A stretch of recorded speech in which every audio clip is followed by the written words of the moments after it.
मैं doctor Mahendra Singh Chaudhary, associate professor, government arts college Sikar. अपने पिछले वीडियो जिसमें हम तुगलक वंश के शासकों के बारे में चर्चा कर रहे थे, उसमें फिरोज तुगलक के जीवन काल, उसकी उपलब्धियां, उसके शासनकाल के बारे में बात की गई थी। फिरोज तुगलक के लगभग 37 साल के शासनकाल के बाद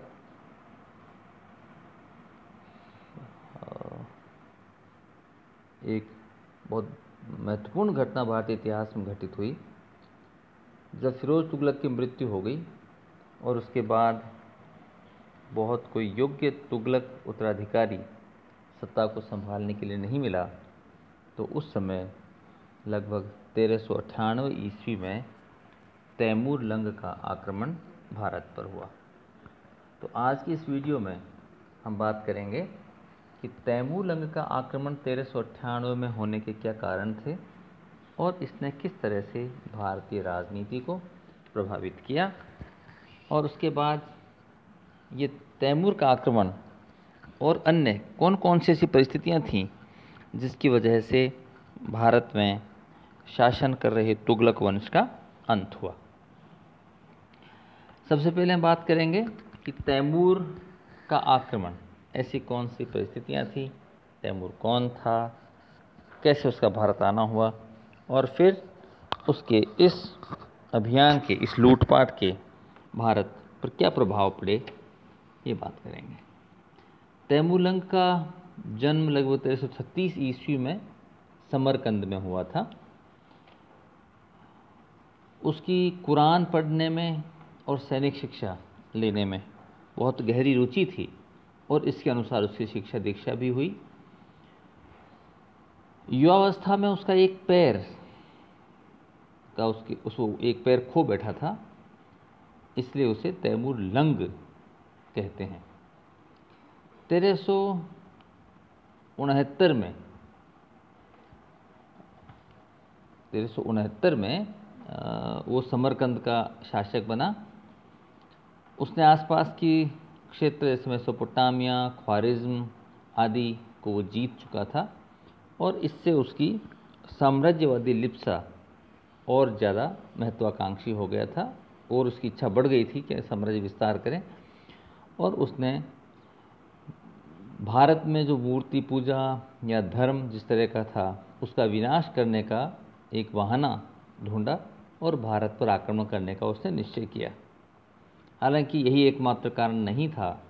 वास्तव में वो भारत की संपत्ति के बारे में बहुत कुछ सुन चुका था कि भारत बहुत धनी क्षेत्र है, धनी देश है, प्रदेश है, वहाँ बहुत अच्छा सोना चांदी मिल सकती हैं। तो आक्रमण का एक ये निश्चित रूप से कारण रहा।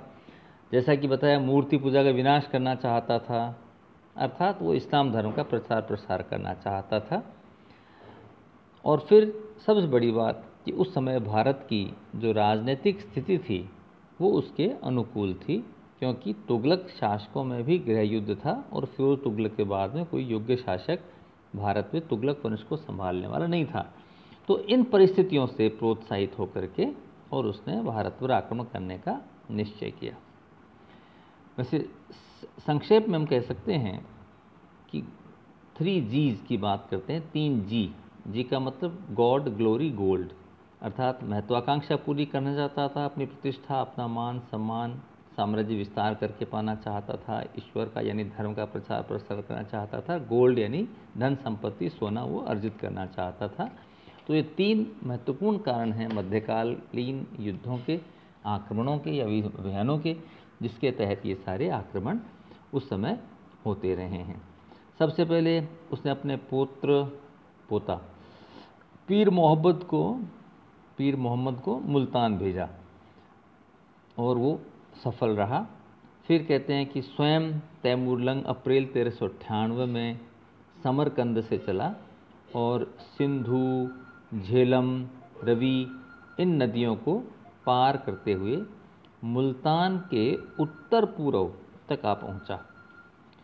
मार्ग में वह लूटता हुआ और कत्लेआम करता हुआ दिल्ली की ओर बढ़ा और 17 दिसंबर 1398 को उस समय जो नासिरुद्दीन महमूद जो इस समय दिल्ली पर शासन कर रहे थे, तुगलक वंश के शासक थे, उसके साथ युद्ध हुआ।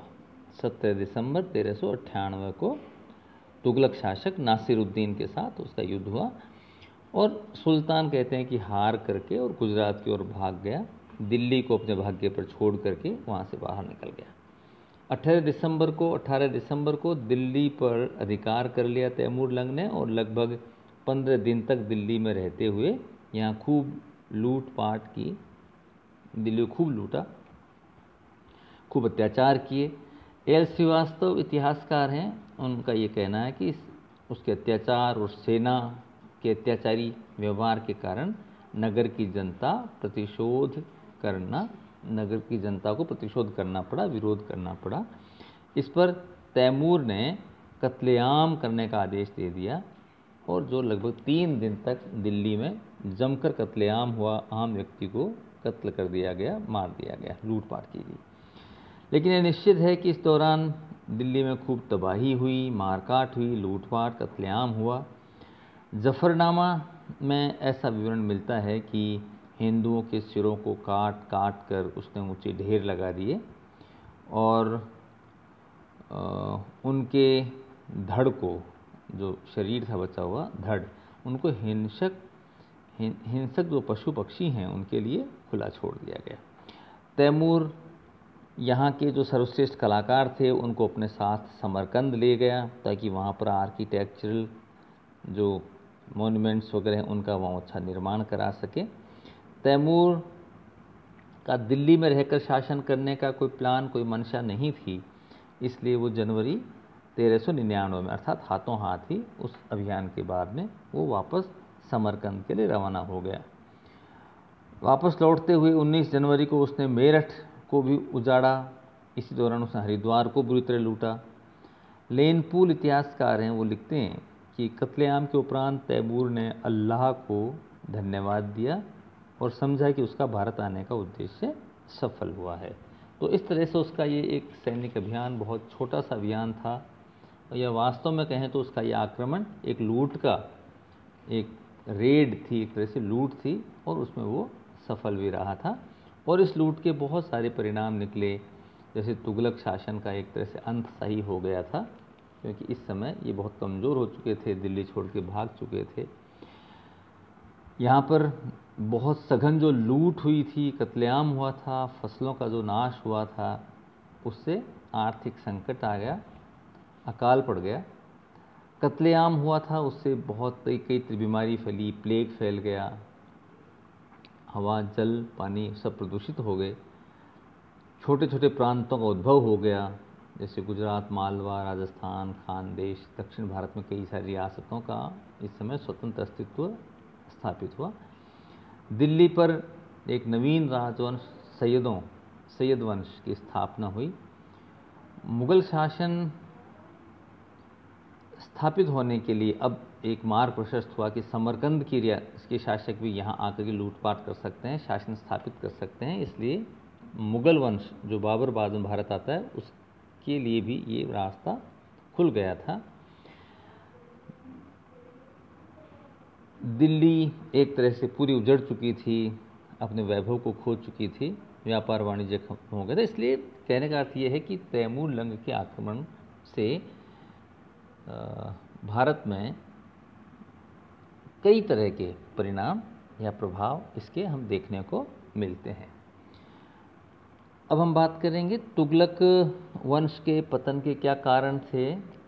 उसमें सामूहिक रूप से हम सारी बात इसमें कर सकते हैं, भले वो मोहम्मद बिन तुगलक हों, चाहे फिरोज तुगलक हों, उनके उत्तराधिकारी हों, उनके द्वारा लिए गए कुछ लोग वेलफेयर, लोक कल्याण के जो निर्णय थे, उनसे भी व्यवस्था, प्रशासनिक व्यवस्था दुर्बल हो चुकी थी, कमज़ोर हो चुकी थी, सेना कमज़ोर हो चुकी थी। तो कई सारे कारण हैं जिसकी वजह से तुगलक वंश का पतन हो गया था। मोहम्मद तुगलक के समय साम्राज्य बहुत दूर तक फैला हुआ था, लेकिन अंतिम तुगलक शासक के समय उसका शासन कहते हैं कि दिल्ली से लेकर पालम तक ही सीमित था, अर्थात बहुत ही सीमित क्षेत्र तक ही तुगलक वंश अब शासन कर रहा था और इतने छोटी सी रियासत को भी तुगलक शासक नियंत्रण में नहीं रख पा रहे थे। तो इस तरह से ये क्या कारण थे कि इतना विशाल साम्राज्य, जिसने पहली बार दक्षिण भारत की रियासतों को भी सीधा अपने नियंत्रण में ले लिया था, हालांकि वो बहुत समय तक उनके नियंत्रण में नहीं रह सकी और वो जल्दी ही तुगलक वंश के प्रभाव से मुक्त हो गई और अपने आप को अपनी स्वतंत्र सत्ता स्थापित कर ली थी। उनकी इस स्वतंत्रता स्थापित करने की जो घटना थी, इससे प्रोत्साहित होकर के और जो दिल्ली के आसपास की रियासतें थी, उत्तरी भारत की रियासतें थी जो तुगलकों के अधीन थी, उन्होंने भी स्वतंत्रता का बिगुल बजा दिया था और वो भी तुगलकों के प्रभाव से मुक्त होकर के स्वतंत्र अस्तित्व में आ चुकी थी। हम इसके पतन के लिए मोहम्मद बिन तुगलक की कल्पनाशील योजनाएं, उसके विजय अभियान को और उसके जो अलग अलग अभियान, सैनिक अभियान उसने तय किए थे, इससे भी तुगलक वंश का पतन थोड़ा सा स्पीड अप हुआ, तीव्र हो गया और जल्दी ही उसका पतन होने लग गया, क्योंकि उसके कई सारे जो सैनिक सूबेदार थे, सैनिक अधिकारी थे, वो भी इससे, उसकी इन योजनाओं से और उसके बीच में ही उनको योजनाओं को विड्रॉ करने से नाराज़ हो गए थे और वो धीरे धीरे एक एक करके सब उससे अलग होने में ही अपनी भलाई समझते थे। इस तरह से उसकी इस योजनाओं ने भी जो कुछ प्रशासनिक अधिकारी या सूबेदार वगैरह जो सेना में थे, ऊंचे पदों पर थे, वो उससे अलग हो गए थे। फिरोज तुगलक का ये प्रयास था कि मोहम्मद बिन तुगलक के बाद में प्रशासन में आई हुई शिथिलता और कमजोरी जो थी उसको वापस स्थापित किया जाए और इस हेतु उसने काफ़ी उदारवादी निर्णय भी लिए। हालांकि धार्मिक रूप से वो बहुत कट्टर नीति का पालन करता था, सामंतशाही को पुनर्जीवित कर चुका था, सेना में अधिकारों को पैतृक वंशानुगत कर चुका था। तो उसके ऐसे कई सारे ऐसे निर्णय थे जो उदारवादिता के परिचायक थे। हालांकि उसका उद्देश्य ठीक था कि वो पुनः खोई हुई शक्ति को संगठित करना चाहता था, तुगलकों को मजबूत करना चाहता था, लेकिन उस मध्यकालीन परिवेश में, तात्कालीन उस समय की परिस्थितियों में उसकी उदारवादिता वगैरह से उसका जो मूल उद्देश्य था वो प्राप्त नहीं हो सका। और सेना में जिस तरह से उसने पैतृक अधिकार सेना को दिए थे, सैनिकों को दे दिए थे, उनको जागीरें दे दी थी, इन सब से भी सेना काफ़ी धीरे धीरे कमज़ोर होती चली गई थी। फिरोज़ के उत्तराधिकारी वो बहुत ही कमज़ोर थे, विलासी जीवन जीने लगे थे और उनकी जो कुशलता होनी चाहिए एक प्रशासक के रूप में, शासक के रूप में, वो कहीं देखने को नहीं मिलती थी। इसलिए वो पतन के लिए बहुत अधिक जिम्मेदार हम उसके उत्तराधिकारियों को मान सकते हैं। ये जो मध्यकालीन शासन व्यवस्था थी, पूरी तरह से निरंकुश जो सत्ता थी, जो शासक के इर्द गिर्द ही कैसा माहौल है उस पर ही निर्भर करती थी। तो उस समय के परिवेश में अगर केंद्रीय शासक, जो केंद्रीय सत्ता का जो सर्वोच्च शासक है, शक्तिशाली जो केंद्र है, अगर वो शासक कमज़ोर हो गया है और वो कुशल नहीं है, शक्तिशाली नहीं है, क्योंकि ये आवश्यकता है उस समय की शासन व्यवस्था की कि जो केंद्रीय सत्ता पर जो आसीन है शासक, वो अति कुशल और अति शक्तिशाली होना चाहिए सम्राट। अगर वो नहीं है तो शनैः शनैः वो व्यवस्था अपने आप ही उसका पतन होना शुरू हो जाता है। और ऐसा ही हुआ, क्योंकि फिरोज तुगलक के बाद के उत्तराधिकारी कोई भी सशक्त शासक, कुशल शासक नहीं थे, योग्य शासक नहीं थे और इसलिए तुगलक जो साम्राज्य था उसका पतन होना अवश्यंभावी था। दास व्यवस्था, क्योंकि फिरोज तुगलक ने दास व्यवस्था को बहुत पूर्णतः रिवाइव कर दिया था, पुनर्जीवित कर दिया था और कहते हैं कि उसके पास लगभग 1,80,000 दास या गुलाम उसके थे। तो ये व्यवस्था बहुत ज़्यादा प्रभावी हो चुकी थी। लेकिन दास धीरे धीरे प्रशासन के मामलों में हस्तक्षेप करने लगे थे, अनड्यू हस्तक्षेप करने लगे थे। जहाँ जायज़ नहीं है, जायज़ गैर जायज़ का फ़र्क भूल करके वो जगह जगह हस्तक्षेप करते थे। तो उनके इस हस्तक्षेप ने भी उस शासन सत्ता को वीकन किया, कमज़ोर कर दिया। ये उस समय सारी शक्ति, सारा जो शासन है, सत्ता है, वो सैनिक शक्ति पर आधारित थी। लेकिन अब सैनिक योग्यता में ह्रास हो चुका था, क्योंकि जो पुराने बूढ़े सैनिक थे उनको रिटायर नहीं किया जा रहा था, उनके पदों को वंशानुगत कर दिया गया था, उन्हें बहुत सारी जागीरें उनको दे दी गई थी। तो पुराने सैनिक ही सेना में थे, इसलिए सेना की मोबिलिटी थी वो उतनी नहीं रह पाई थी, कार्य की दक्षता में कमी आ चुकी थी। तो तुगलक वंश के जो अंतिम शासकों के दौरान जो सेना अब रही थी, वो बहुत योग्य सैनिक उसमें नहीं थे। दक्षिण के जो कई सारे प्रांत थे, जो जैसा मैंने शुरू में अभी कहा, थोड़ी देर पहले कहा कि ये रियासतें क्योंकि दिल्ली से दूर थीं और केंद्रीय सत्ता कमज़ोर हुई, कमज़ोर होते ही वो सारे रियासत धीरे धीरे एक एक करके स्वतंत्र हो गए और इनके प्रभाव से मुक्त होकर के बाहर निकल गए। और इनसे प्रेरित होकर के उत्तर भारत की रियासतें भी एक एक करके छिटक छिटक के तुगलक साम्राज्य से बाहर निकल गए।